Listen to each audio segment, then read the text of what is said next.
Hey guys, Navy Nuke ETN, ETNC here. So I got a lot of comments that were asking about sea to shore rotations, so I figured I'd share some resources with you guys, as you can see up on the screen. So this is the Nuke CCC, or the Command Career Counselor webpage. So if you're looking on this webpage, right, there's a ton of helpful resources, and you can see the URL at the top. But this is all off of my Navy HR. Okay, so this is where they're going to publish all the policy updates for your careers, for your enlistments, sea to shore rotations, all of it. So first, if you click on this Nuclear Pathways to Success, that's where you're going to get most of your information. Okay, there's going to be a lot more information in this packet than what I'm going to cover today. Today, I'm just going to cover the sea to shore rotations. But know that that link is there, and that's both for submarines and surface. There's a little bit differences in the career path, so make sure you pay attention to that. All right, so this is the Nuclear Pathways to Success pamphlet. Okay, so you can see, right, it helps you set up your goals, but the earlier stuff, which is your sea to shore rotations, is right here in front of you. So you can see the JSIs versus non-JSIs, right? So those of you that have seen my other videos know that I was the JSI. So I fall under the JSI sea to shore rotation. So you can see right there in the beginning, I did my 24 months of training. That's A school, power school, and then prototype. And then I did my 24-month JSI tour, and then I went out to my first sea tour. Now I kind of deviated from the prescribed path, and that is because at my 3-year mark, I made chief. And if you watch my JSI video, you can kind of see why that is and how being a JSI sets you up for success long term, if that's the path you choose to go on. But I made chief in my 3-year mark, stayed for about 6 more months at my command, maybe a little bit longer.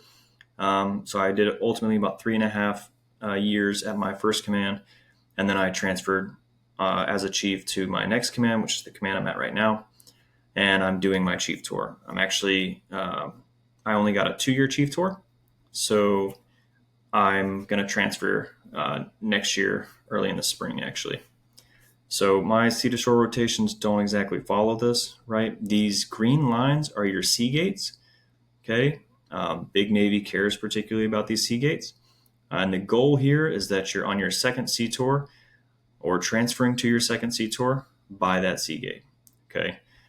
So as you can see, right, I've already done technically my first sea tour and now my second one. So I kind of don't really fall under the typical path, but you don't have to do that, right? For the people that choose to not do the JSI route, right, you do your initial training, and then you have a 54-month plus 1 month sea tour. That 1 month is your transfer time because you are authorized 30 days of transfer leave, okay? So, and if you look back at my star reenlistment video, this kind of explains it, but if you star reenlist, because your original contract only puts you out to a total of 6 years, you will add an additional 6 months on that boat. That's a sticking point for some people. To me personally, it's a negligible amount of time because you will ultimately get a total of 2 more years, right? Or more if you decide to contract out that far. It's up to you, but you should, if you're going to star, right, you're going to do a 6-year contract. It'll blow out the last 2 years and give you a total of 4 more years, which contracts you out to your 8-year mark, which should put you right here in the middle of that shore tour. And if you do decide to separate, you can separate from shore. So you really don't obligate much more on the sea time side of it, and you're already going to be performing that sea tour. But that would be a 36-month plus 1 month, right, shore tour if you decided to do that. And so this reference is available to you guys. You can see, right, like it tells you the expectations of what you should qualify at each thing. And it keeps going down. Like it explains the incentive pay, the quantities that you're supposed to get. And the cool thing is, right, once you hit your 4-year mark and you've star reenlisted, you're going to go ahead and be eligible for that supervisory pay at sea. So it's going to start bumping that up. These are monthly pays. So that there's a lot of financial incentives to becoming a nuke. And this packet is a great way of explaining that and showing you how to calculate your bonuses and everything else. But if you have any questions, please put them in the comments. I'll try and make more videos being a little bit more descriptive.